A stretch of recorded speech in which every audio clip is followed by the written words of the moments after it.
Wisdom of the body, intuition of the body. Listen. The body will signal you whenever things are off.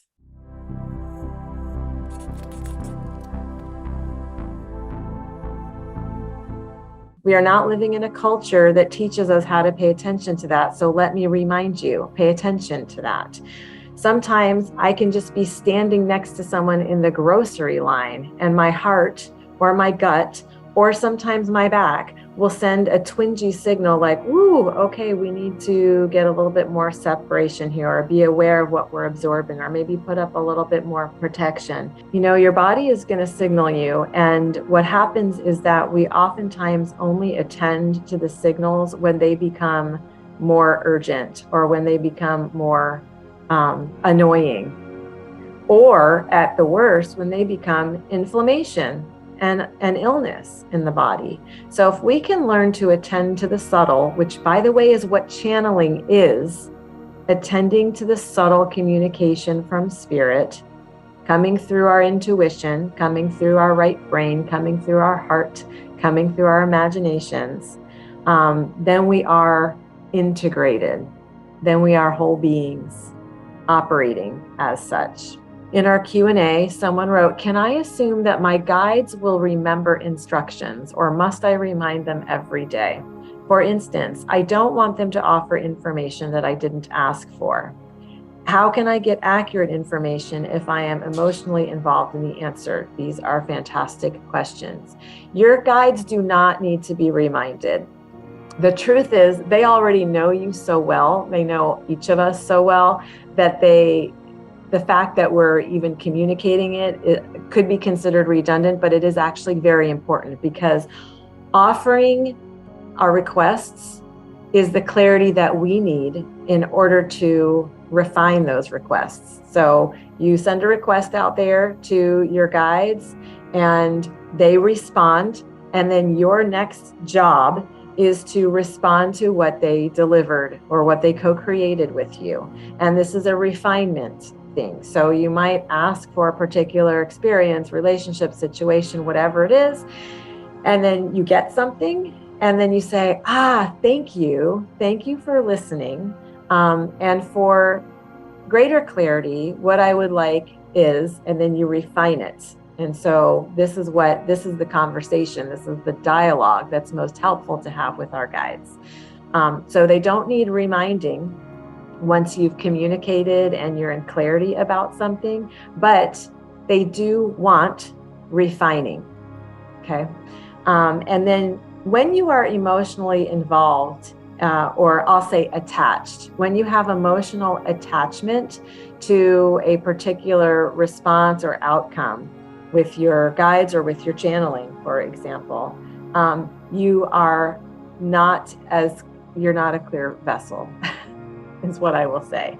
And so what I recommend is try not to channel for yourself when you have strong attachment to a particular outcome. I'll give you an example. In a class that I taught last spring, one of the students was channeling for herself about a relationship that she had an attachment to being in a certain way. And she was getting certain clear messages from her channeling. She was using a pendulum and also just sitting in meditation, that things would be a certain way, and they in real time were not that way. When we are that close and that attached to something, we are not clear. So there's just more room for confusion and chaos. So I recommend, when you are channeling for yourself and it comes to big decisions or choices that you are going to make, use a variety of mechanisms to help you make the choice. Use your body, okay? The body won't ever lie. And imagine yourself in the scenarios and see where in the body you're getting reflection back. I was trying to make a decision today and I was using my heart. When it was constricted, I knew that that choice really wasn't the right one for me. When it felt expansive and soft and open, I knew that I could lean into something like that. So that's what I would say about it. As you are learning to channel, Stick with channeling the things that you're less attached to for yourself, which can be hard to do, but just initially for the practice of it, for the clarity of it. When one gets ringing in the right, ringing in the right ear, is this receiving channeling? That's a great question. And I would say maybe. That's what I would say. Sometimes it is where our attention is being drawn. Sometimes it's tinnitus, which is a clinical condition of the inner ear. But when that happens to you, I recommend as soon as you can, pause, listen, and ask, hey, I'm here, I'm present. What is it that I need to know right now? Or who is it that would like to get my attention right now? And then listen for your answer. In the last 2 months, emotions boil up quickly and suddenly in me, leading me to cry gently. As fast as they come, they leave. Me too. Me too. Here's the thing about emotion. It's so good.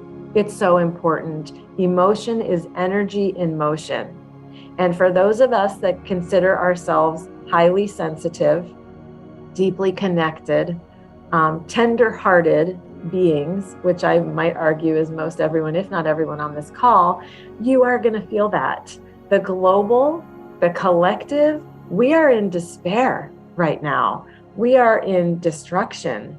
Our planet is suffering. There is no way we're not going to feel the pulses of that, the energy of that, the impact of that in our energy bodies, in our emotional bodies, in our light bodies, in our physical bodies. So I'm going to normalize that for you and say I cry almost every day about something. Sometimes I see the reasoning behind the tears. Sometimes I don't, but let it through is my point. Because when you allow the emotional energy through, what lies underneath it is the wisdom we're looking for. Do my guides block me from information that I ask for? Sometimes serious, sometimes I'm asking for information on something that is lost. Super unhelpful there. Okay, so yes, I would say your guides can be trusted to bring forward to you what is of highest benefit. But remember to ask for that. Remember to position yourself as an open vessel to receive messages and information that are of the highest loving frequency only, and that will serve the highest good. And, you've probably heard me say, just because you can channel for anyone or channel anything doesn't mean that you should. And so, yes, we have a system in place to filter things through. There are things we do not need to know about. There are things that we are not meant to share. If they are given to us or shared with us by guides, we need to learn how to discern what gets shared and what doesn't. So do trust that some of the information, if it's not coming through and you're requesting it, there's good, solid reason for that. When I am focusing to hear my heart or a part of my body, if dark thoughts or very negative feelings come up, shall I just watch and let them go as they are, or try clearing that? I would say whichever works for you, and do both. So observing whatever feels heavy or dark to just float on by, if that works, excellent. That's a nice, passive, easy way to do it. If you need to ask your guides of clearing, which we do, we have guides that keep us as clear vessels, to come in and do some of their magical work, absolutely engage them. When I am ill, grounding, centering, connecting, and noticing messages is extremely difficult. Being disconnected, both health-wise as well as on the spiritual plane, it makes me feel very unbalanced. Any suggestions? That's very normal, I would say.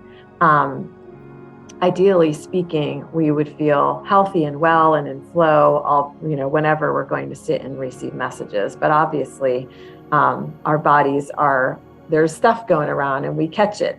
So what I would do is tend to the most immediate needs of your body. Use your body as the intuitive, wise vessel that it is. If you are unwell, it's okay not to go through the grounding, centering, clearing, and tuning into messages. Let, from the ethers, go into the body and listen to the grounding, centering, connecting, and messages of the body. What does it want to communicate to you right then? What does it need? It might even illuminate for you which plant medicine and energy is most helpful, which tea is going to be beneficial for you, how much rest you need. So the more you can use it as the wise vessel for you, that is channeling as well. How do you get out of your own way so that you are just receiving? Oh, wow.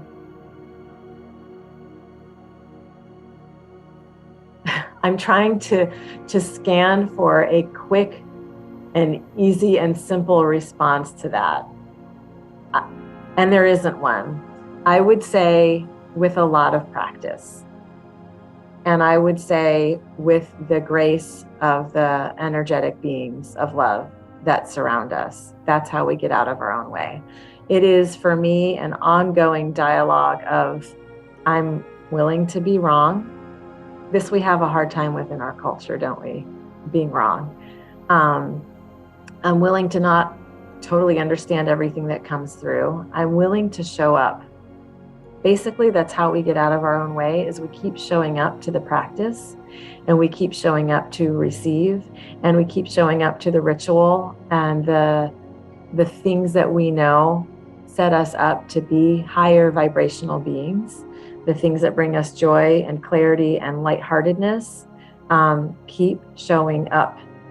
Eventually, the you that is you, the higher you, the personality you, learns how to work in concert, where the personality you can just kind of slide a little bit over to be able to listen deeper, to be able to have the energy of curiosity. It's a lot of practice, and it's a lot of showing upness and willing to not know, and willingness to unlearn. Who are our guides? Have they ever been in human form? So, in terms of who they are, and have they incarnated before, sometimes they have incarnated before with us. Sometimes they're new to us. Sometimes they are the same beings that have cycled or traveled with us in this form. We might have done physical and they stay in the non-physical. There's all sorts of variations for how our relationships with our guides have been and can be. So, and there's countless guides. People will say, well, if I have a guide around, can you channel my guide? And I always laugh, because I think, a guide? Like, there's thousands. We really, truly are heavily surrounded. But if you want, you can tune into a specific guide, because we have guides for every purpose in our life. So we have relationship guides, and we have career-oriented guides, and we have guides for parenting, and we have guides for our connection to earth energy, Pachamama. We have guides, I told you, I think, that will find us the best parking spot at the mall to make our lives easier. So many guides. So they're all around, and they're endless, and some have incarnated, yes. And maybe not even just in human form, but perhaps in other forms as well. Who knows, right? How will we ever truly know this until we exit this dimension and enter another one? Are there prayers or invocations that would help us align and channel more clearly? I often say, under the grace of heaven and for the highest good, but information is muddy usually. Okay, so what I would say to that is, if you are not understanding, or you don't feel like what's coming through is clear, here's what I say. I say, can you tell me in a different way? And if you have to say that over and over and over again until it becomes just a bit more clear, do so. Because remember, this is a process. Your guides are ready to roll. They're ready to rumble. They're ready to go. They're ready to bring you whatever it is that is in the highest service for your channeling journey and your expansion.